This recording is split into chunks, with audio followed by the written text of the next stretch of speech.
বাংলাদেশ থেকে পালিয়ে যাওয়া সাবেক প্রধানমন্ত্রী শেখ হাসিনাকে সাময়িকভাবে থাকার অনুমোদন দিয়েছে নয়াদিল্লি। তার সাথে আছেন ছোট বোন শেখ রেহানা, এমন তথ্য দিয়েছে ভারতীয় গণমাধ্যম এনডিটিভি। এদিকে ভারতীয় গণমাধ্যম সিএনএন আইবিএন 18-এর প্রকাশ করা তথ্য বলছে যে যুক্তরাজ্যে রাজনৈতিক আশ্রয় চেয়ে আবেদন করেছেন শেখ হাসিনা, তবে এখন পর্যন্ত তা গৃহীত হয়নি। ততদিন পর্যন্ত তিনি ভারতেই থাকবেন যতদিন পর্যন্ত এই আবেদন না গৃহীত হচ্ছে। সোমবার দিল্লি থেকে 30 কিলোমিটার দূরে গাজিয়াবাদে হিন্দন বিমান ঘাঁটিতে অবতরণ করেন শেখ হাসিনা। তার সাথে এরই মধ্যে ভারতের জাতীয় নিরাপত্তা উপদেষ্টা অজিত দোভাল দেখা করেছেন।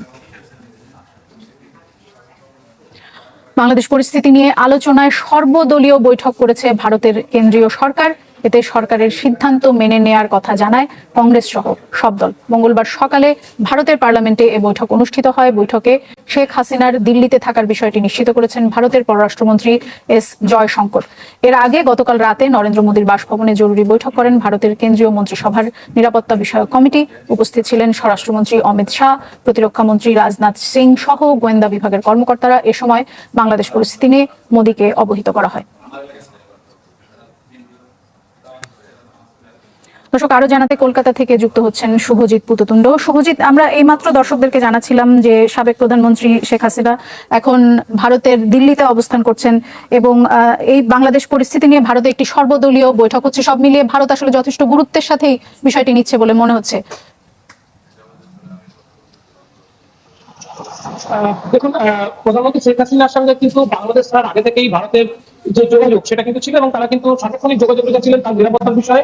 সর্বশেষ যেটা জানা গিয়েছিল যে গতকাল যখন তিনি ভারতে অবতরণ করেছিলেন তারপর থেকে কিন্তু তার সঙ্গে প্রায় 6 কোম্পানি বাহিনী, কেন্দ্রীয় বাহিনী, সশস্ত্র জওয়ান তার নিরাপত্তার কাজে কিন্তু মোতায়েন করা হয়েছিল। তিনি প্রাথমিকভাবে কলকাতায় অবতরণ করতে চাইলেও কলকাতায় কিন্তু তার সিকিউরিটির বিষয় দিকে তাকিয়ে দিল্লি রাজি হয়নি, সরাসরি তাকে কিন্তু নয়াদিল্লিতে উঠিয়ে নিয়ে যাওয়া এবং নয়াদিল্লিতে তার পুরো পরিচিত জায়গা। একসময় তিনি সেখানে দীর্ঘদিন ছিলেন এবং এই লীগ নেত্রী এই মুহূর্তে কিন্তু সেখানেই রয়েছেন। প্রায় 600 নিরাপত্তা কর্মীর কঠোর ঘেরাটোপে রয়েছেন এবং তার অবস্থান নিয়ে কিন্তু এই মুহূর্তে নয়াদিল্লি ব্যাপকভাবে নিরাপত্তা মেনটেন করছে। তারা কিন্তু কঠোর গোপনীয়তা মেনটেন করছে। তারা চান না ঠিক তিনি কোন সেফ হাউসে রয়েছে সেই লোকেশন এই মুহূর্তে পাবলিকলি জানাজানি হোক। অন্যদিকে যেটা বলা, প্রধানমন্ত্রী সাবেক প্রধানমন্ত্রী শেখ হাসিনা তিনি কিন্তু এই মুহূর্তে যেহেতু বাংলাদেশ থেকে পলায়ন করেছেন এমন একটা পরিস্থিতিতে সেখানে ভারত ছাড়া এই মুহূর্তে তার পাশে কিন্তু কোনো দেশ দাঁড়িয়ে নেই। তিনি গতকাল রাত 1টার সময় লন্ডনে উড়ে গিয়েছেন, এরকম একটা খবর কিন্তু কাল রাতে চালু হয়েছিল এবং এরকম গুজব কিন্তু প্রতি মুহূর্তে সামনে আসছে। যদিও এরকম কোনো ঘটনা কিন্তু এখনো ঘটেনি। তিনি নয়াদিল্লিতে অবস্থান করছেন।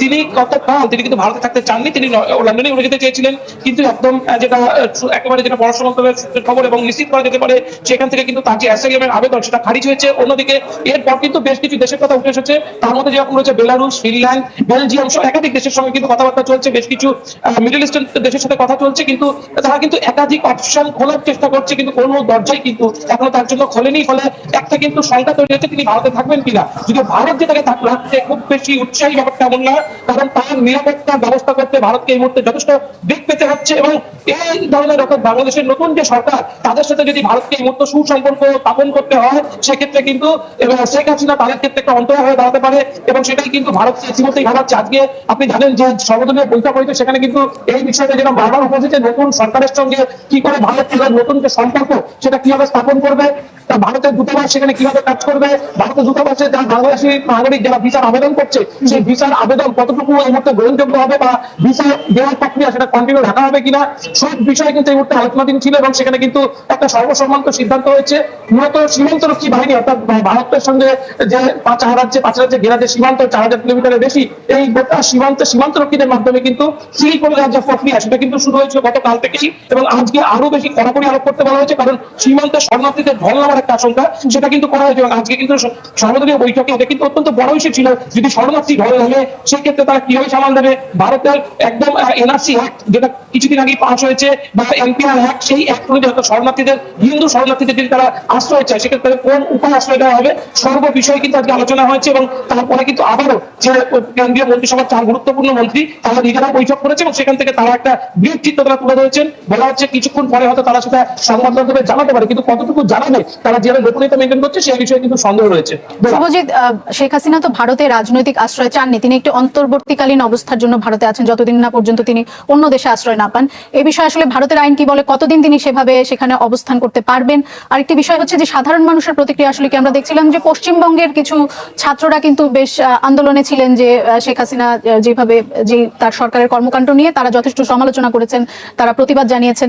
এখন যে শেখ হাসিনা সেখানে অবস্থান করছেন, সে বিষয়ে আসলে সাধারণ মানুষের প্রতিক্রিয়া জানতে পেরেছেন কিনা?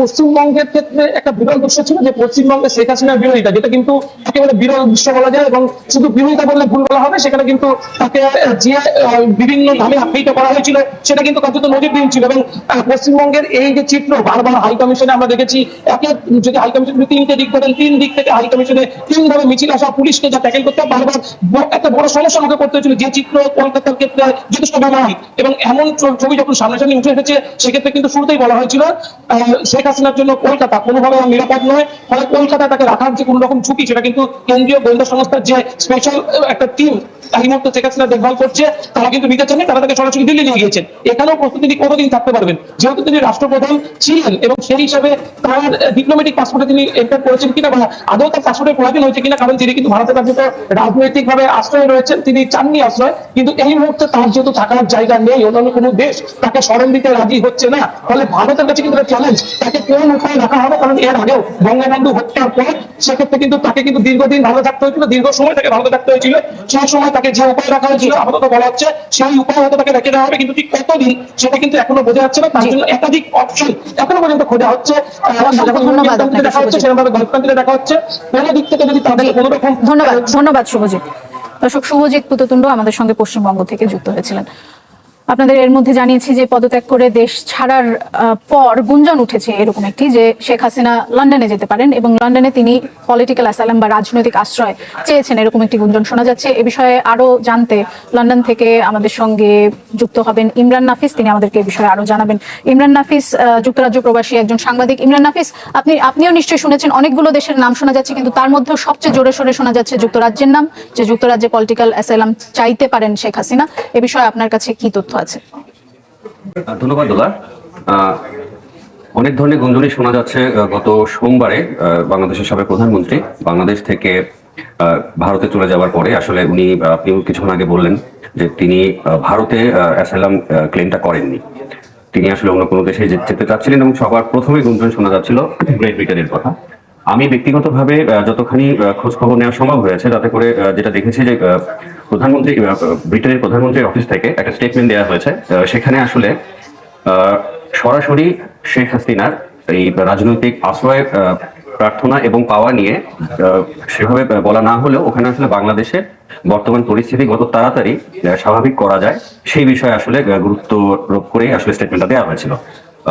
এদিকে ব্রিটেনের যে পররাষ্ট্রমন্ত্রী ডেভিড লেমি, উনি একটা স্টেটমেন্ট দিয়েছেন, যেখানে আসলে ঠিক এই মানে প্রধানমন্ত্রীর দফতরের যে স্টেটমেন্ট, সেটারই মোটামুটি একটা পুনরাবৃত্তি করেছেন তিনি। তবে ভারতীয় কিছু সংবাদ মাধ্যমে সেখানে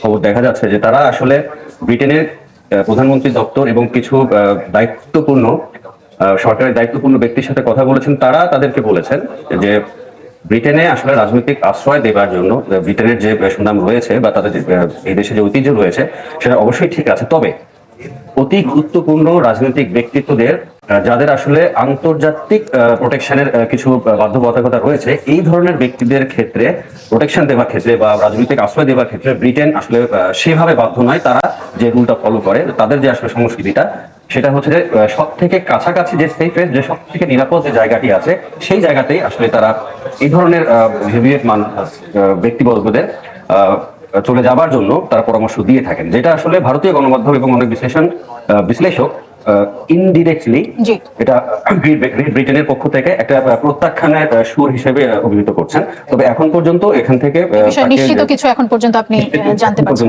না, আমাদের আরো সময় অপেক্ষা করতে হবে। অসংখ্য ধন্যবাদ আপনাকে ইমরান নাফিস আমাদের সঙ্গে যুক্ত হওয়ার জন্য। দর্শক, যুক্তরাজ্য প্রবাসী সাংবাদিক ইমরান নাফিস আমাদের সঙ্গে যুক্ত হয়েছিলেন।